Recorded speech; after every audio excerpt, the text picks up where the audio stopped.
Toto, mange ta soupe. Non, je la mangerai pas. Moi, ça, je vais pas manger ma soupe, là. C'est vrai, ça me dit rien. Il y a des jours, on n'a pas envie de manger de la soupe, c'est vrai. Quand le temps est lourd, Un enfant bien éduqué ne doit jamais parler à table. Alors, mange tout de suite, ne discute pas, parce que moi, je suis ton père, et si tu ne m'obéis pas, je me verrai dans l'obligation de te foutre une tarte. Je te jure que tu mangeras ta soupe immédiatement. Oh, j'en ai marre. Quelle vie que je mène dans cette misère. Toujours m'obliger à manger des trucs que j'aime pas.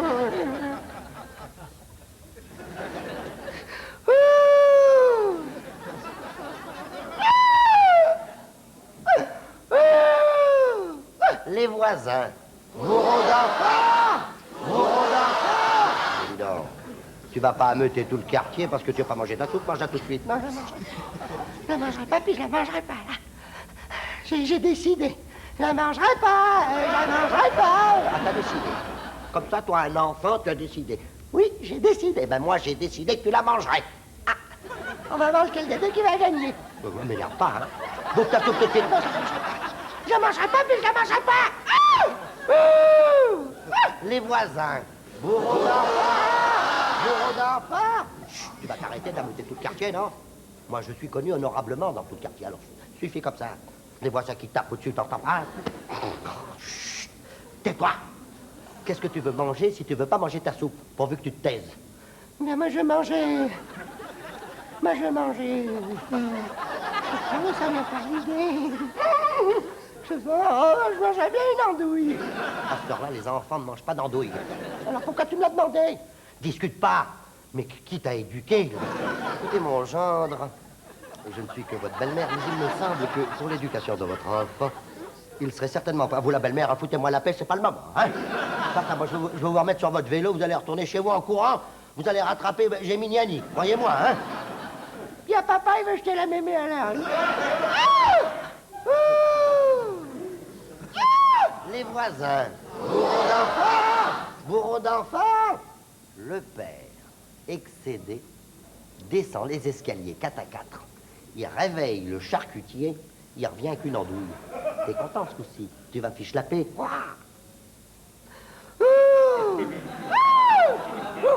Allez, tu voulais une andouille, je te l'ai apportée, pourquoi tu pleures? Moi, je veux que t'en manges un morceau avant moi. Que je mange un morceau d'andouille, moi? Moi, j'ai fini le repas il y a longtemps, derrière des bananes et de la confiture. Jamais je mangerai une andouille.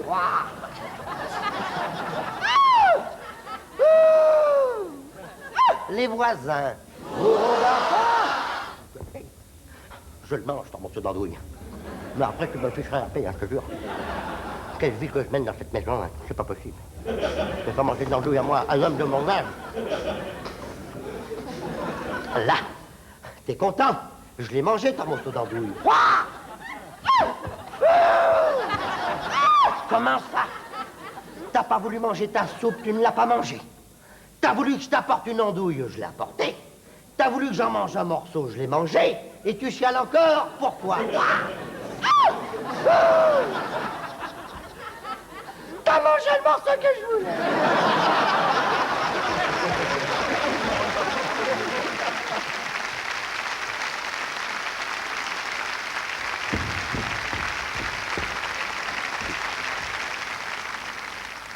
Papa! Quoi? Je voudrais te demander, les sous-marins atomiques, comment ils peuvent fonctionner dans l'eau? Parce qu'il paraît que d'un côté, il n'y a pas de moteur diesel, il n'y a pas de moteur électrique. On en parlait justement encore à la récréation. Comment ils peuvent fonctionner dans l'eau, dit papa, les sous-marins atomiques?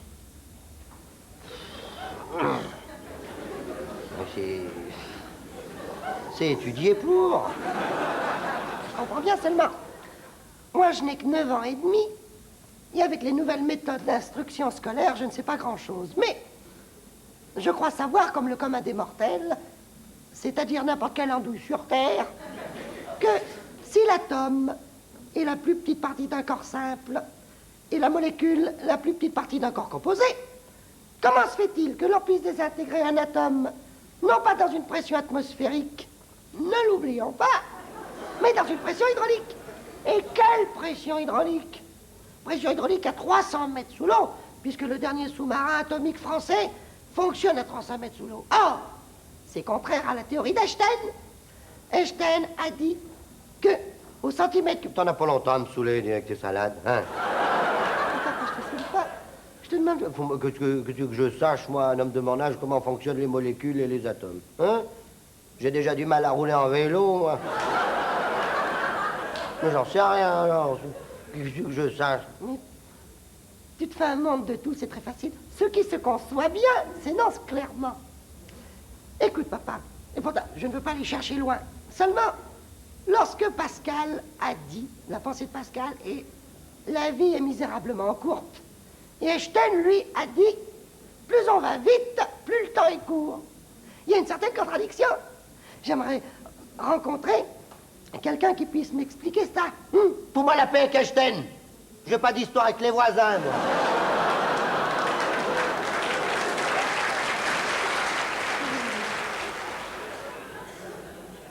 J'aurais tant aimé avoir dans mon foyer un réconfort moral.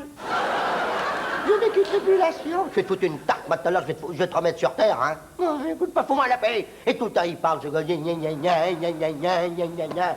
Moi, je suis en train de lire, je sais plus où j'en suis, moi. Fous-moi la paix un peu, là. Ah. Où c'est que j'en étais? Ça, je suis ton père, j'ai même pas le droit de lire chez moi. C'était la fin de la page, c'était si passionnant. Ah oui.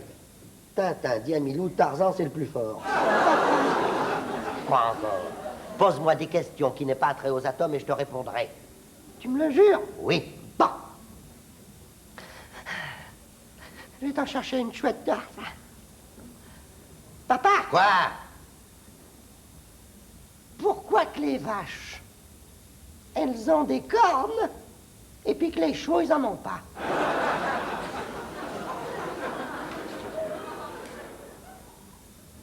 C'est étudié pour. Papa, Quoi? l'autre jour, il pleuvait. Et en voyant cette pluie bienfaitrice qui crée sur le sol des petits rues, qui allaient grossir des ruisseaux, qui eux-mêmes allaient amplifier des fleuves, je me suis dit, papa, depuis des milliards d'années, qu'il y a des milliards de mètres cubes d'eau, des fleuves qui vont continuellement dans les océans. Pourquoi que les océans, ils finissent pas par déborder? Et les éponges, qu'est-ce que t'en fais? Papa, Fous-moi la paix! Fils d'imbécile! oui, papa. Parce que si tu veux jouer les idiots avec moi, eh bien nous serons deux. Et c'est toi qui perdras. En dernière fois, fous-moi... Papa! M'écoute, Toto, moi qui suis ta grand-mère, j'avoue franchement que ce soir, tu finis par embêter ton père. À vous la belle-mère, hein, foutez-moi la paix. C'est mon gosse. Et il a le droit de s'instruire.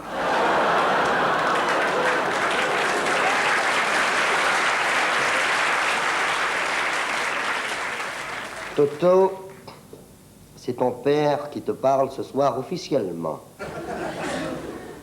Avant que tu arrives de l'école, ta maman et moi-même, nous avons parlé sérieusement.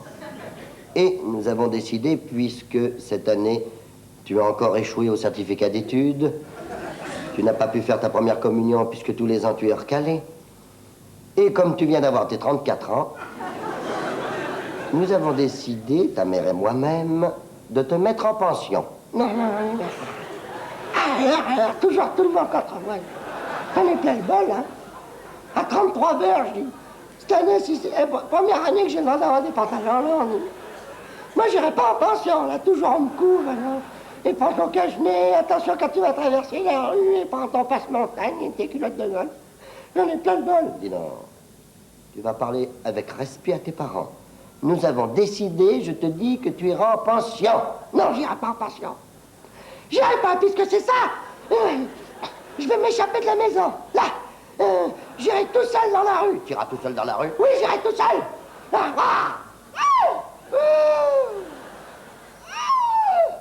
Les voisins, bourreaux d'enfants, bourreaux d'enfants. Non mais dis donc, tu vas pas ameuter tout le quartier, là? Parfaitement, j'irai tout seul dans la rue. Je prendrai le métro, je mènerai la grande vie, j'irai au cinéma, t'iras au cinéma? Oui, tout seul. Tout seul? Moi, je suis ton père, jamais, jamais tu iras au cinéma tout seul, je t'interdis. Ah, je mènerai la vie. J'irai au café. Je boirai de la limonade. Tu boiras de la limonade? Oui, je boirai de la limonade. Attention à toi, si jamais tu fais ça, je te punirai. Dis-moi si tu veux. Je m'échapperai. Non, tu feras pas ça. Si je le ferai. Attention, puisque tu fais ça, eh bien, il t'apportera rien. Qui? Le Père Noël.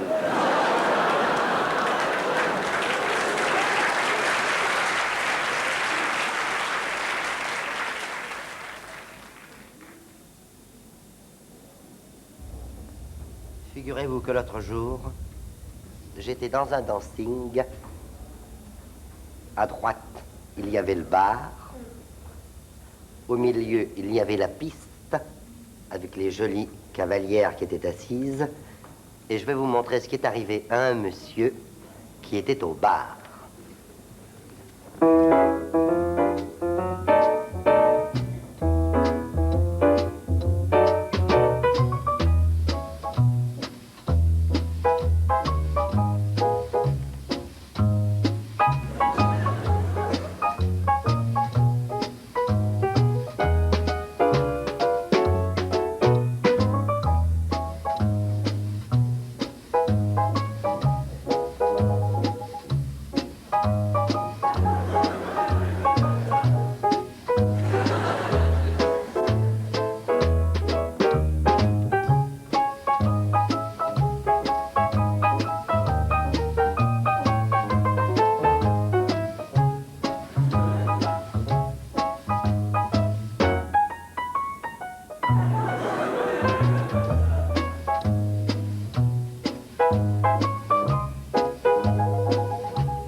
Vous allez voir comme les gens sont méchants.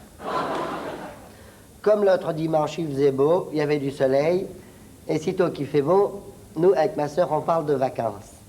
Et on voudrait trop retourner là où nous étions l'année dernière. Parce que l'année dernière, avec ma sœur, pour la première fois de notre vie, on était en vacances. Sitôt qu'on a su que les voyages étaient remboursés par la sécurité sociale, alors on a voulu en profiter. On a été à Melun. À Melun. À 22 km de Paris, je ne sais pas si vous connaissez.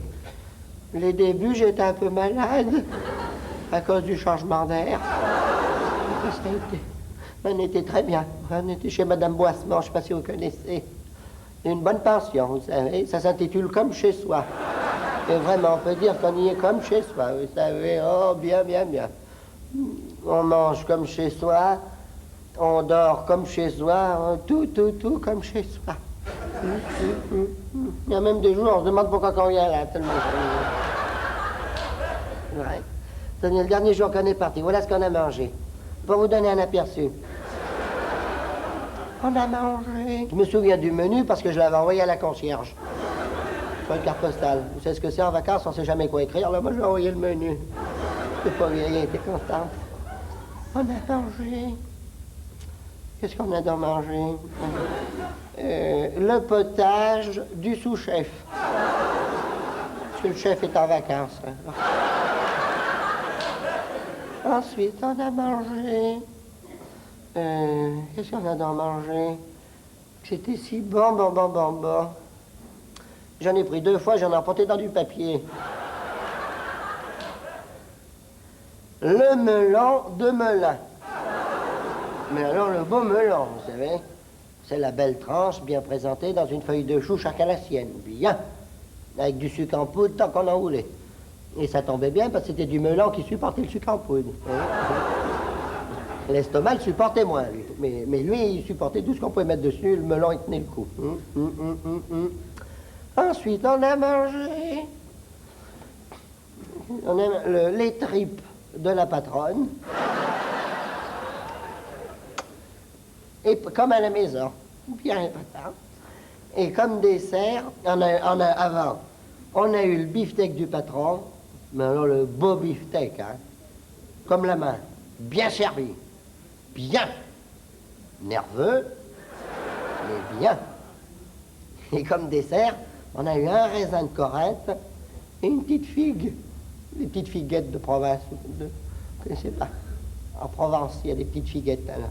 Ma soeur a pris le raisin de Corinthe et moi j'ai choisi la figuette. On a bien mangé. Mademoiselle Lombec, elle a critiqué, oui, pourquoi vous allez passer vos vacances à l'étranger? Elle a rien compris. Le plaisir de nous critiquer. Il s'agit qu'on fasse blanc pour qu'elle dise noir. Vous allez voir comme les gens sont méchants. On a un curé qui était pas tendre. Ah, monsieur l'abbé, il est gentil. Il pense qu'à rendre service. Puis il arrive que des ennuis, ce pauvre curé. C'est vrai? Ah, il n'a pas de chance. Tenez, l'autre dimanche, il était en train de prêcher.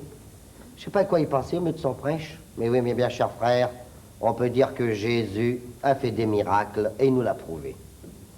Pensez, mes bien chers frères, lorsque Jésus réussit à nourrir 7 personnes avec 10 000 pains et 10 000 poissons.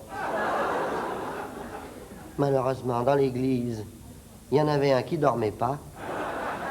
Ça lui a fait comme un révulsif. Il lève le nez. Ah, vous parlez d'un miracle, et moi j'en ferai tout autant. J'ai dit, que va faire monsieur l'abbé? C'est vrai, quelle contenance allait-il prendre? Alors là, je l'ai admiré. J'ai dit ça, monsieur l'abbé, c'est un grand monsieur. C'est pas ce qu'il a fait? Ça, la grande classe, c'est inné. Ça ne s'acquiert pas. C'est pas ce qu'il a fait, monsieur l'abbé? Il n'a pas répondu. Rien, pas ça. Il a enchaîné, et le dimanche d'après, et mes bien chers frères, en parlant de miracle, Jésus réussit à nourrir 10 000 personnes avec 7 pains et 7 poissons. Il repère le gars de l'autre fois, il fait ce coup-ci, vous là. Vous en auriez fait autant? Il fait oh, oui, avec les restes de la semaine dernière. Les gens sont méchants, vous savez.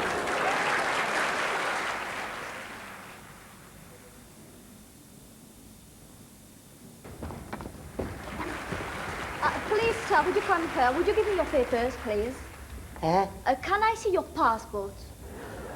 Plaît-il? Your passport, please. Passeport? Yes. Ah, mon passeport? Yes. Ah, pourquoi vous ne l'avez pas dit plus tôt? J'ai déjà montré à plusieurs personnes, là. Parce que moi, c'est moi que je descends de l'avion qui arrive de Paris. Oh, yes. Oh, you are French, aren't you? Hein? Je dis, vous êtes français, n'est-ce pas? Oui, c'est ça. Et vous, vous êtes anglaise. Ça ne se voit pas. Si, bien sûr. Et puis, ça s'entend aussi. Voilà, merci, madame. Mais où allez-vous, s'il vous plaît? Parce que j'ai demandé à un monsieur, là, parce qu'on m'a tamponné mon passeport sur tous les côtés.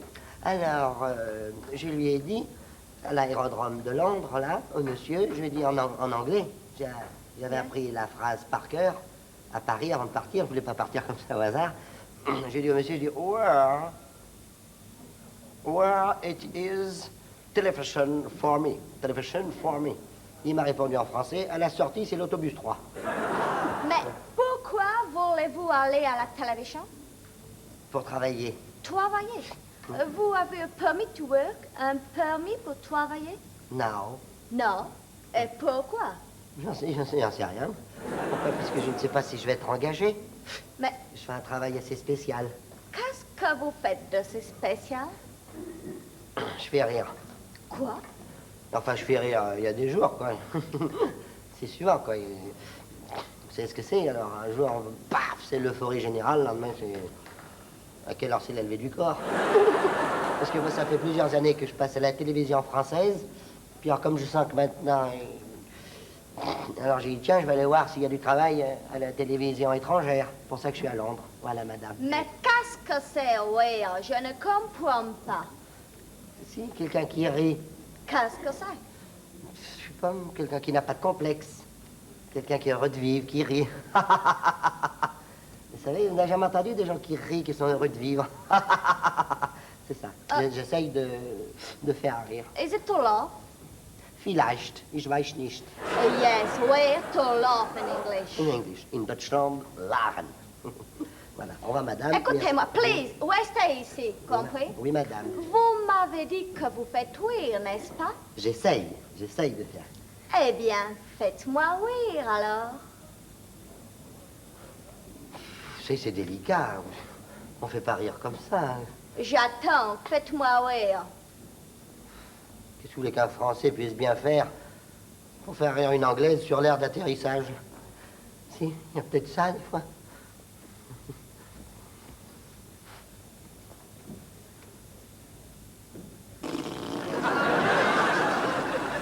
L'humour de Robert Derry, ça peut l'air de vous emballer, hein. Vous ne me faites pas rire. Avec la tête que vous avez, ouais, pour faire marrer, ouais. Faut avoir des licences, hein. Mais enfin, rire, ce n'est pas votre métier, si? Si, c'est un métier. Ça gagne sa vie. Pas longtemps, mais c'est un métier. S'il vous plaît, vous allez me dire comment s'appelle votre métier? Comique. Comique. Prouvez-le-moi.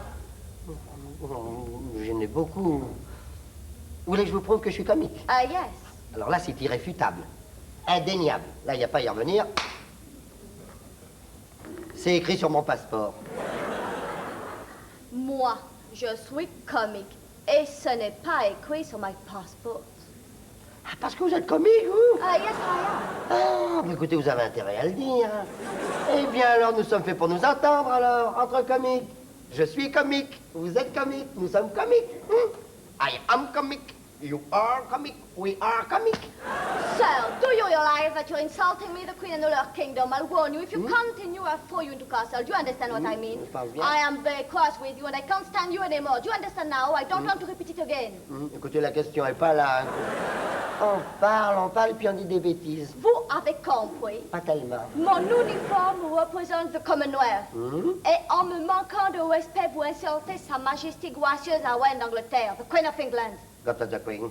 J'ai engueulé la reine d'Angleterre, moi. Yes, you have. Non, mais ça va pas. J'ai engueulé la reine d'Angleterre, moi. Ah, yes, et vous continuez. Non, mais tout biste perruque. Ouais, j'arrive avec mon petit chapeau, ma valoche et mon manteau. Vous me voyez venir ici engueuler la reine d'Angleterre. Mais j'adore la reine d'Angleterre. Moi, j'ai absolument rien contre cette personne. Non, j'en ai marre. Enfin, moi, je viens là gentiment. Je vous dis que je fais rien. Puis, Si vous continuez, je vous jette en prison, compris? elle va me foutre en tôle, lui. Oh, ben, je vais être chouette derrière les barreaux. Je vous dis que je fais rire. Laissez-moi passer, puisque je suis comique. Alors. I am little comique. Alors, laissez-moi passer, je fais rire. L'Angleterre est un pays sérieux. Alors, et nous, en France, on est des andouilles, alors, hein? Nous avons des principes. Si vous voulez travailler, donnez-moi votre permis. Mais je peux pas avoir un permis de travail sans savoir si le directeur de la télévision va m'engager. Faut que j'aille faire mes facéties dans lui. Nous, on vend pas de l'acier, nous, les artistes, c'est pas... On n'exporte pas avec des tampons, des papiers, nous. Faut savoir si ça va plaire, alors. Vous n'avez pas de permis? Non. Eh bien, retournez chez vous le chercher. Ah, mais oh. Faut pas exagérer, quand même, non? Oh, hey. Qu'est-ce que ça veut dire, ça, non? C'est pas tous les jours fin chaudin. Qu'est-ce que ça veut dire? Non. Je retourne dans mon pays. Et tant pis pour vous. Je ferai pas rire l'Angleterre. Et puis ici, avec vous, pour les faire marrer, eh ben, ils vont pas rigoler tous les jours.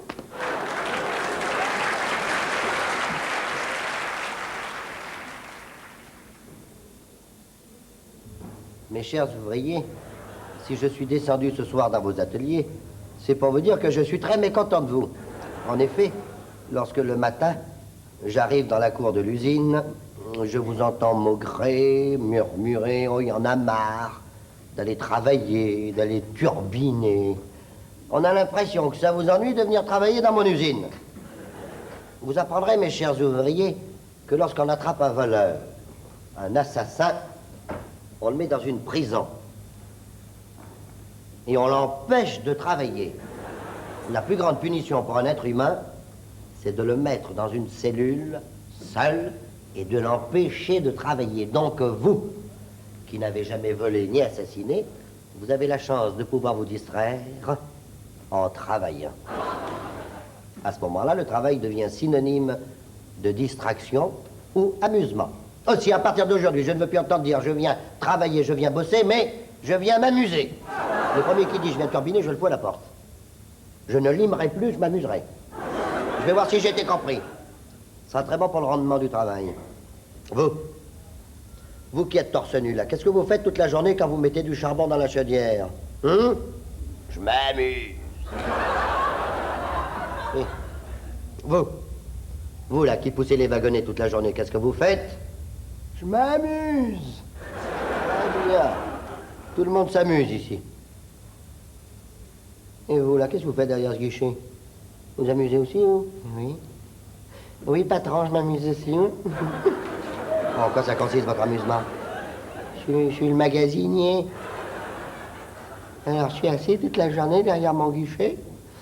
Et puis, quand un ouvrier, il a besoin d'une pièce quelconque, alors il vient, il me réveille en sursaut. Il me fait peur.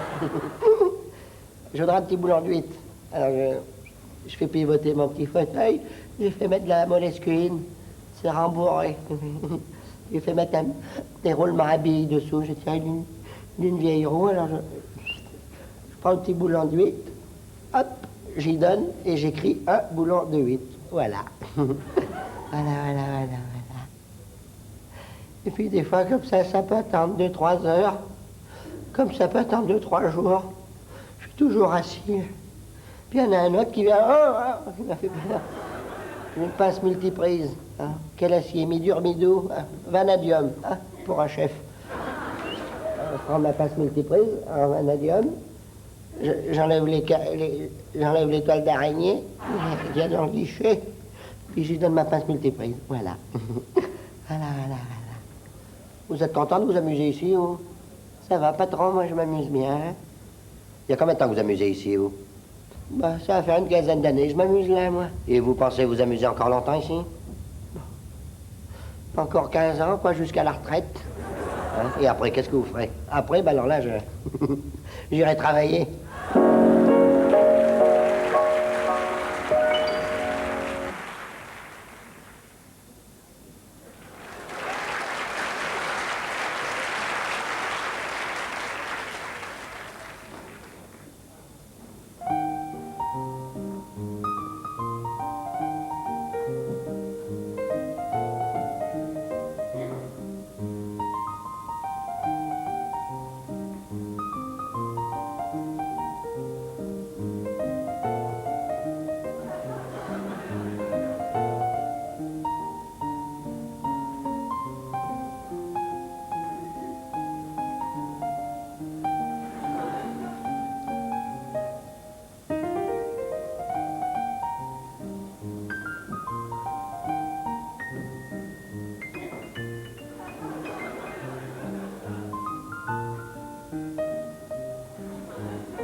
tout à l'heure, avant de venir ici, j'étais au petit café du coin et j'ai rencontré Balandard. Et voilà ce qu'il m'a dit. Mon cher, je me souviens, lorsque le 1er août 1914, j'ai reçu mon ordre de mission pour aller à la guerre, eh bien, j'ai pas eu peur. Je suis parti tout de suite. Immédiatement. J'ai pas eu peur. Tout de suite, je suis parti. Dessous, il y avait écrit, si vous partez pas immédiatement, au fond, on tôle. Au bout de 3 jours, d'ailleurs, j'ai été réformé pour déficience mentale. Nous étions au sud de Perpignan et nous devions garder les armes secrètes françaises, qui étaient à cette époque la première arme secrète, c'était la BVC-2.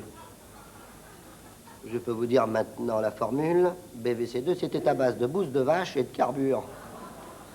1 gramme de carbure sur une bouse, flac, ça a éclaté sur le visage de l'adversaire.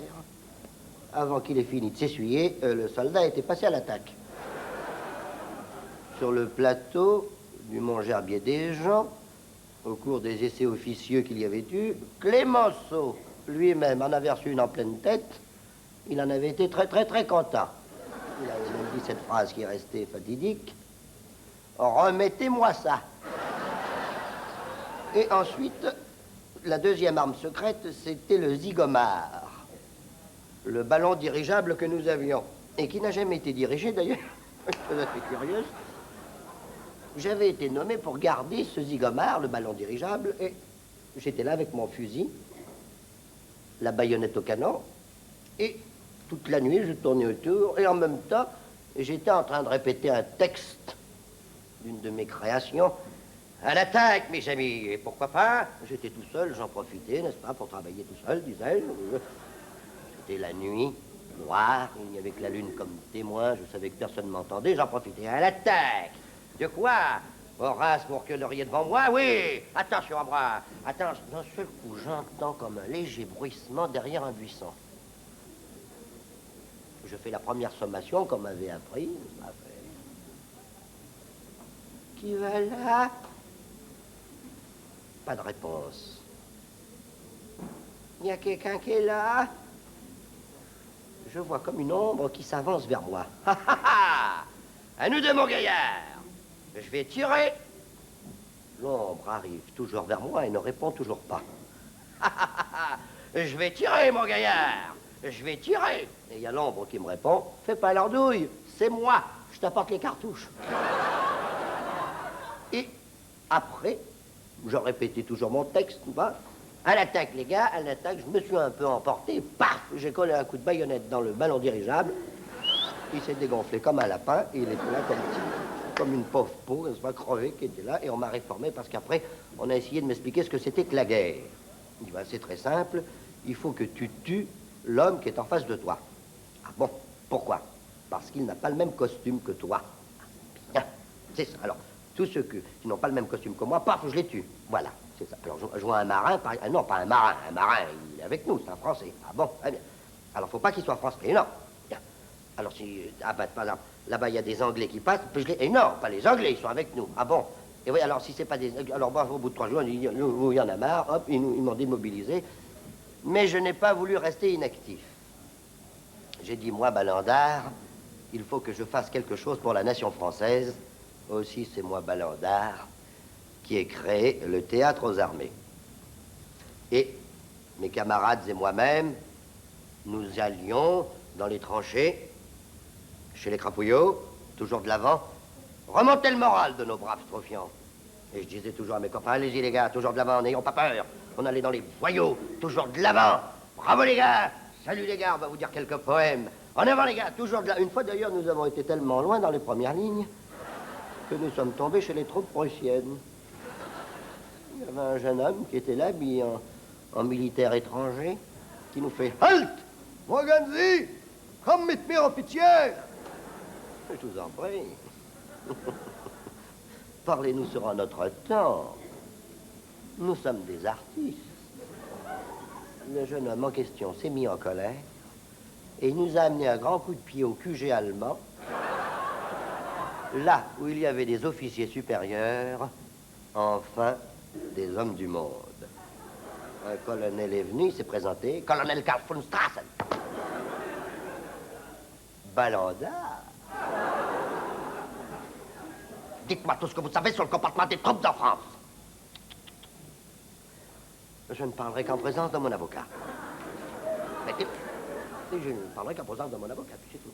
Qu'est-ce que vous voulez savoir, au fait? Le comportement des troupes en France. C'est ça que vous voulez savoir? Oh, je vais tout vous dire. Le comportement des troupes en France. À ce que je sache, la troupe Chichois est à l'Olympia de Lyon. La troupe Canetti est à l'Alcazar de Marseille. Vous vous moquez? Je ne me permettrai pas, mon colonel. Enfin, nous avons parlementé, sitôt qu'il a su que nous étions artistes. Une certaine sympathie s'est manifestée. Il nous a offert un verre de schnapps. Et on nous a ramenés aux lignes françaises. Car c'était une époque où l'on savait reconduire les artistes, après avoir fait un triomphe. Car il nous a fait faire un spectacle la veille, et nous avons fait le même programme que pour les troupes françaises. On a fait le même triomphe, le même succès. Je me souviens surtout à la fin, quand on chantait là, « Je n'aurais pas l'Alsace et la Lorraine », ils tapaient dans leurs mains, enfin, un gros succès. Et juste avant de partir, le colonel allemand m'a fait « Si avec des gens comme vous, il n'y aurait pas souvent de guerre ».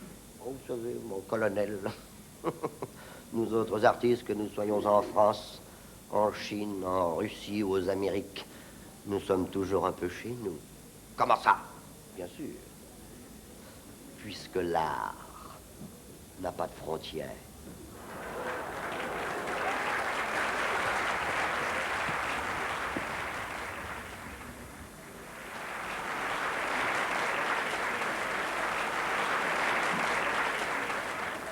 Eh bien, je vais vous présenter maintenant Ballandard. Ballandard, c'est l'artiste de théâtre que vous avez certainement déjà rencontré, soit dans les coulisses d'un théâtre ou au petit café du coin. Et si un jour, cet artiste imaginaire, Ballandard, venait ici, voilà ce que ça pourrait donner. Mes chers enfants, bonsoir. Je vais vous narrer une anecdote tirée de mes pérégrinations internationales. C'était à Sydney en 1911, lorsque notre équipe nationale de rugby avait gagné le tournoi international. Et on avait demandé à quelques personnalités parisiennes, dont moi, Ballandard, je faisais partie, d'aller à Sydney. Non, c'était pas à Sydney. C'était pas à Sydney, vous voulez pas me payer le voyage du retour? Où était-ce donc? J'y suis. C'était au Palm Beach de Mexico. Non plus. Non, c'était pas à Mexico. Mon passeport était pas en règle, où était-ce donc? Ah, j'y suis. C'était à l'Alcazar de Rodez en 1913, où nous avions été créés une pièce classique, La Grosse Nana. En vedette, il y avait Boudu. C'est pour vous dire s'il y avait un beau programme. Il y avait Boudu, la grande vedette Boudu, qui était là. En vedette américaine, c'est-à-dire en deuxième vedette, il y avait Transen. Jean Transen. Un joyeux trial qui adorait les jeux de mots. En vedette anglaise, il y avait Auchan. Paul, le comique. Paul Auchan. Il était très connu à cette époque-là. Etc., etc., etc. Et il y avait moi-même, votre serviteur, Ballandard, qui avait le 8e principal rôle, le rôle du hallebardier. Et je devais rentrer sur scène au 7e acte, lorsque Boudu, qui avait le rôle du seigneur, disait avec cette belle voix grave qui avait fait tout son succès, « Tiens, quelle surprise! Voilà l'hallebardier. » Et je rentrais sur scène en disant « Monseigneur, que dois-je faire? Va donc cueillir des fraises pendant que je vais m'entretenir avec ta sœur. » Auquel je répondais « Jamais, monseigneur, vous passeriez plutôt sur mon corps. » Et il me répondait « Je préfère ta sœur. » Ce soir-là, à Rodez, où nous avions été créer cette pièce classique, c'était la belle soirée. Tout se passe très bien, premier, deuxième, troisième acte. Moi, j'avais le rôle de l'hallebardier. J'avais le 8e principal rôle, en vedette portugaise. Or, ce soir-là, à Rodez, soirée de première, Il y avait le secrétaire à l'adjoint au maire qui était là, avec ses 84 places gratuites. Il y avait le secrétaire au sous-préfet qui était là, avec ses 245 places gratuites. Il y avait le général Bouniazal, qui s'était fait représenter par un caporal de carrière. La belle soirée. Premier, deuxième, troisième acte, parfait. Le début du quatrième acte commence. Et la première phrase de Boudu devait être... Quand vous descendrez, montez dedans. Vous verrez le petit comme il est grand. Pourquoi que ce soir-là, Boudu fut pris par le trac, je n'en sais rien. Avait-il été trop félicité à l'entracte? Toujours est-il qu'il rentre sur scène, impossible de se souvenir un seul mot de son texte, et je vois ce pauvre Boudu seul sur la scène, complètement perdu, en train de... Qu'est-ce que je dis? Qu'est-ce que je dis? Oh mince alors, qu'est-ce que je dis? Qu'est-ce que je dis? Combien de marins, combien de... Qu'est-ce que je dis?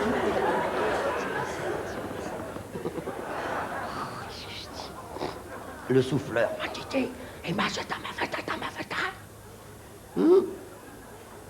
Le souffleur était tchécoslovaque.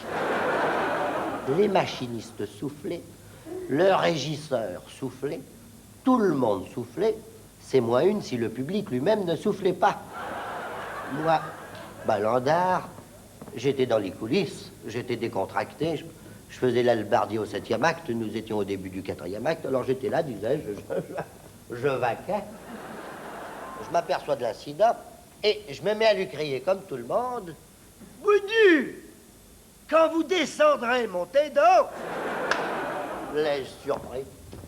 Toujours est-il que se tournant vers moi et me voyant là, devant lui, en désespoir de cause, il se met à dire... Tiens, quelle surprise! Voilà l'albardier. Moi qui étais habillé en ménestrel. Au 4e acte, je faisais la foule. Quiconque, à ma place, eût été désorienté. Est-ce qu'on allait rentrer sur scène et dire, mesdames, messieurs, on s'est trompé, on va fermer le rideau? Non! Il fallait quoi faire? Enchaîner! Je fais ni une ni deux, mes chers enfants. Je cours dans ma loge, je m'habille en hâte, en albardier, je mets mon casque sur ma tête. Et ne voilà-t-il pas que dans ma précipitation, le home se coince devant les yeux. J'essaye en vain de le lever. Pendant ce temps, j'entendais toujours Boudu sur scène qui disait « Tiens, quelle surprise! Voilà l'albardier !» Je prends mon albarde au hasard, ne pouvant lever mon home. Je descends les escaliers au radar et je rentre sur scène quand, pour la 11e fois, il y avait Boudu qui disait « Tiens, quelle surprise! Voilà l'albardier !» En fait d'albarde, j'avais pris le balai de service. Nous avons été hués. Il y a eu une hilarité générale qui a été droit à mon cœur comme une flèche qui m'a fait saigner de désespoir. J'ai été hué. Moi, Balandard, j'étais victime de mon devoir. Pour avoir voulu sauver la vedette Boudu, j'ai été hué. Et ça m'a marqué toute la vie. Car par la suite, dans les autres années qui ont suivi, toutes les fois que je suis retourné à Rodez pour jouer soit un drame ou une comédie, il s'est trouvé chaque fois dans la salle quelques manants pour me crier en me voyant arriver sur scène. « Tiens, quelle surprise! Voilà l'albardier !»